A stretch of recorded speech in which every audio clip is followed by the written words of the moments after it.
Chers frères et sœurs du Niger, vous qui embrigadez derrière vos frontières fermées, regardez le loin ma terre à moi, je viens répondre aux questions vitales qui vous taraudent l'esprit. Husseini, Aruna, Djeneba et Fatou. Un jour, vous passerez à nouveau le fleuve. À Malanville, vous viendrez dans le grand marché. Au port de Cotonou, vous aurez accès à tout ce que vous désirez dans le monde entier. Et comme d'habitude, vous vous ravitaillerez en toutes ces mille et merveilleuses choses qui naguère donnaient du sens à votre vie. Puis en paix, vous retournerez à Gaïa, à Dosso, à Niamey, Zender, Maradi, Difa, Tawa, Agadez, Tilaberi et autres oasis de votre terre bien-aimée. Mais pour le moment, nous devons attendre. Attendre et encore attendre avant de vivre nos retrouvailles. Ici en République du Bénin, nous sommes une terre de démocratie. Mais vous, je ne sais plus ce que vous êtes devenus depuis que chez vous, par les armes, la junte a pris le pouvoir. La junte a pris le pouvoir, mais elle a aussi pris en otage notre fraternité. Mohamed, Amadou, Zoubirat, Jamila.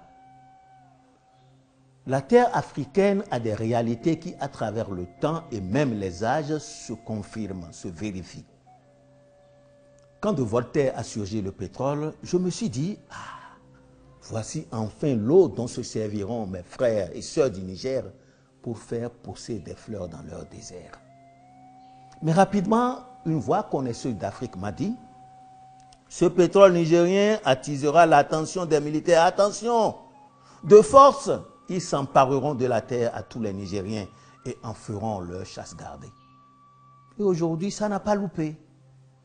À Godas Jointe, Abdou Rahman Tiani et sa bande ont sauté dans la piscine pétrolifère. Au nom de la sécurité qu'ils ont mise en bagne, ils ferment toutes les frontières autour de votre pays. Ils désignent Bazoum, votre président élu, comme un pilleur et le séquestrent au palais présidentiel. Puis ils proclament la sortie de votre pays de la communauté économique parce que cette dernière menaçait de ramener votre pays dans le droit chemin, s'il le faut, par les armes. Pour faire preuve d'audace, Tiani et ses acolytes boutent hors de vos frontières militaires françaises et américains. Avec les autres juntes du Mali et du Burkina Faso, la junte à vous, la junte nigérienne, ordonna l'alliance des États du Sahel. Qu'est-ce que le pétrole rend fou? Qu'est-ce que l'or noir lie entre eux les hors-la-loi? À Niamey, dans l'esprit de Tiani et compagnie, la déraison prit une énorme proportion.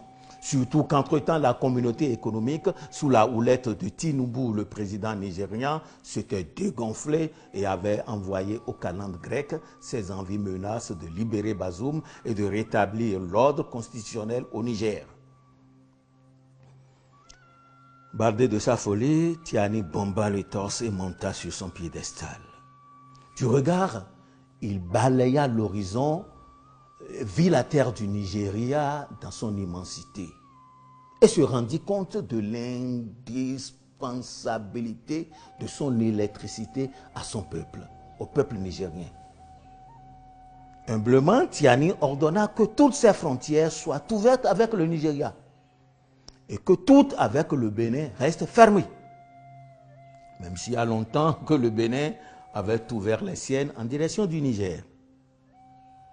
Aruna, Issifou, Ayuba. Voilà comment le feu a été mis entre vous, Nigériens, et nous, Béninois.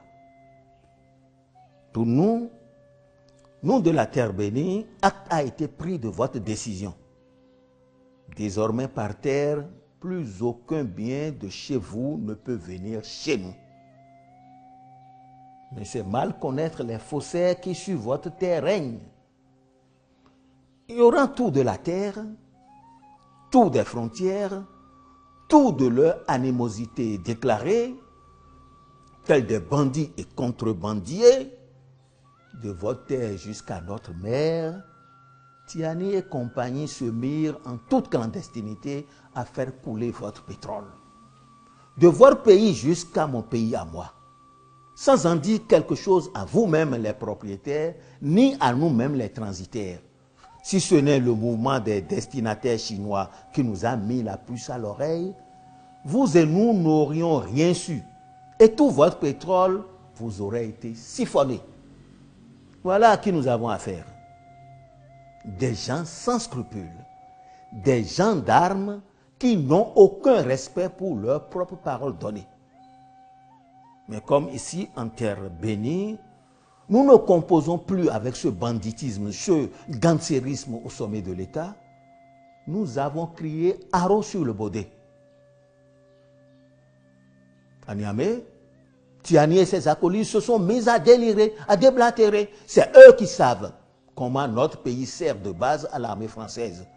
C'est eux qui savent que nous sommes une fabrique de terroristes en marche pour le déstabiliser. Abdourahmane Tiani, Ali Lamine Zeyn, c'est de votre désert que se lèvera le vent qui vous emportera. Prophétie de Baba Oulu, le Babariba de la forêt des Baobabs. Pour le moment, de manière ponctuelle et provisoire, nous laissons ouvert le robinet de votre pétrole. Le temps que vous fassiez un retour rapide à la civilisation, à la négociation. Sachez que pour vous, il n'y a pas d'autre issue. Si vous gardez vos frontières fermées, nous gardons le robinet à pétrole fermé.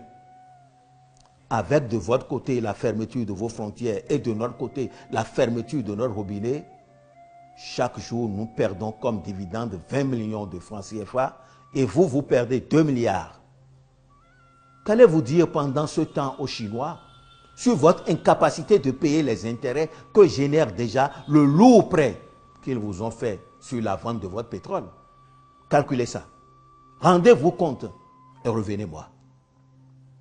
Pour finir, n'oubliez pas que dans ce jeu de fermeture de frontières, nous de la terre bénie sommes déjà des cabris morts. Des résilients, diraient les Français. Vos amis d'hier, ennemis d'aujourd'hui. Si vous en doutez, allez demander à Muhammadu Buhari, l'ancien président du Nigeria, je vous ai dit, si fermeture de frontières tue Béninois, c'est moi, Ignace Yetchenou, qui vous donne gratuitement et fraternellement ces conseils. Je vous remercie.